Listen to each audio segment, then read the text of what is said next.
बसवितो. माझ्याबरोबर म्हणा, तो मला हिरव्यागार कुरणात बसवितो, तो मला संत पाण्यावर नेतो, तो माझा जीव ताजा रवाना करीतो, तो आपल्या नावासाठी मला अंतिम मार्गाने चालवतो.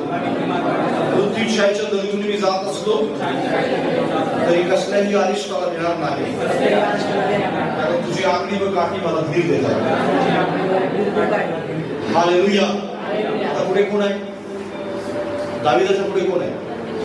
दाविदाच्या पुढे परमेश्वर आहे. त्याचा मेंढपाळ उभा आहे आणि मेंढरू काय करत आहे? त्याला फॉलो करत आहे. मी तुम्हाला मेंढरा आणि शेरडांचं उदाहरण ज्यावेळेस दिलं होतं त्यावेळेस मी तुम्हाला सांगितलं होतं त्या संदेशामध्ये. तुम्ही ऐका कधी तो संदेश, आणि खूप सुंदर तो संदेश आहे. त्या ठिकाणी मी सांगितलेलं होतं की मेंढरू नेहमी कुणाला फॉलो करतो? मेंढपाळाला फॉलो करतो. शेरडी कधीच मेंढपाळाला फॉलो करत नाही. शेरडीचं लक्ष कुठं असतं?